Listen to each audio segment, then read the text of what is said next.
All right, let's get into a story that all boils down to one single terrifying question.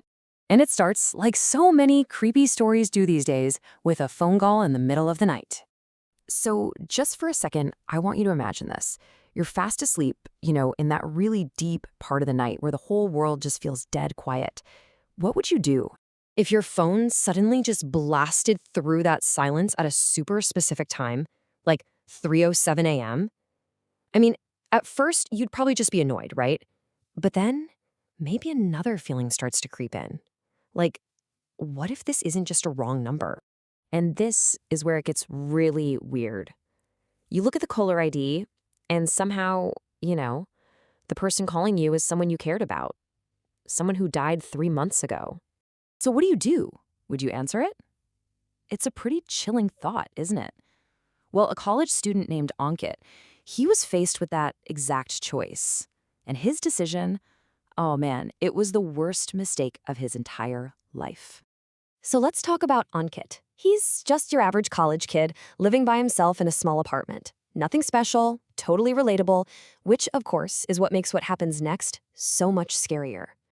His nights were probably a lot like yours or mine. You know how it is. A little gaming, endlessly scrolling through your phone, texting with friends. He usually wouldn't even think about sleeping till around 3 a.m. It was just his normal, comfortable routine. But on this one night, that whole routine gets completely wrecked. At exactly 3:07 in the morning, his phone starts to ring. It's an unknown number, so he does what most of us would do. He just ignores it, rolls over, tries to go back to sleep. But it doesn't stop. It rings, then stops for just long enough to give him a second of peace, and then it starts right back up again. And again. And that persistence, that's when it goes from being just annoying to being genuinely unsettling. And this is the exact moment that changes everything. He's totally fed up, so he grabs the phone and finally answers it. And with that one simple action, his whole world just starts to come apart. He answers, "Hello," but gets nothing back. Just dead air. Then that awful crackling sound of pure static starts to fill his ear. You know that sound? It just makes you feel like something is wrong. And then, cutting through the static, a voice. It's so faint, it's barely a whisper, but it says his name. Ankit, help me. Ankit completely freezes. He knows that voice.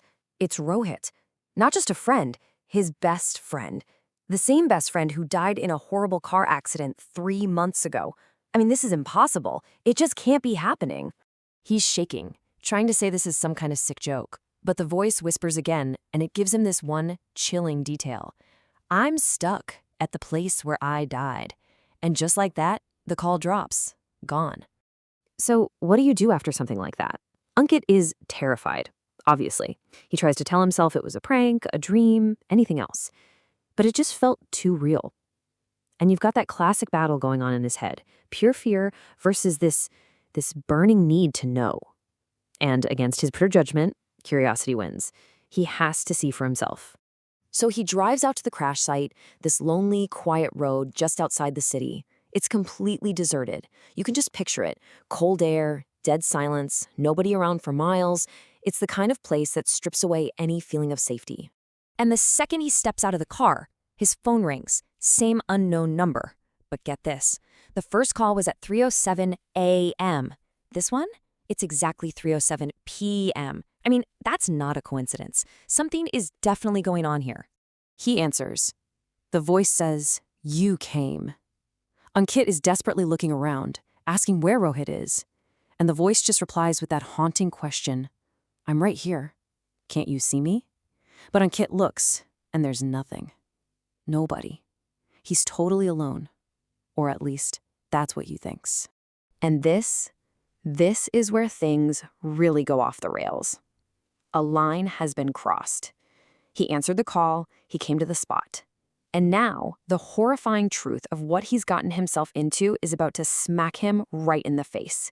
He reached out to the unknown, and now it's reaching back. The voice on the phone tells him it's too late, that because he answered, he's a part of it now. Then, his phone starts to act on its own. The screen flickers, his photo gallery just opens itself up, and a brand new photo appears, one that was apparently taken just seconds ago. It's a picture of Ankit standing right there on the side of the road. But he's not alone in the photo. Standing right behind him is Rohit. But it's not the friend he knew. This Rohit has a horribly burned face, black pits where his eyes should be, and he's smiling.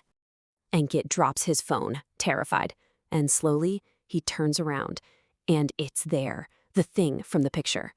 As he's standing there, frozen in fear, his phone starts ringing one last time. He looks down at the screen. The caller ID, it's his own name. It says Ankit, you. His hands are trembling, but he answers his own call. And what he hears is his own voice, screaming, frantic, trying to give a warning from the future or somewhere else. It's yelling, "Don't pick up the call, don't," before the line cuts out for good. But it was too late. He couldn't take his own advice. And that brings us to the tragic end of this story, and the really disturbing piece of evidence that was left behind. The next day, Ankit's body is found at that very same accident site. The police find his phone, and on it there's one final awful recording from that last call. They can hear two voices. One is definitely Ankit, but the other, a voice that starts out sounding just like Ankit's, is heard slowly, horribly twisting and changing into the voice of Rohit. So it leaves you with one final thought. If your phone rings tonight at 3:07 a.m., remember what happened to Ankit and the price he paid for answering.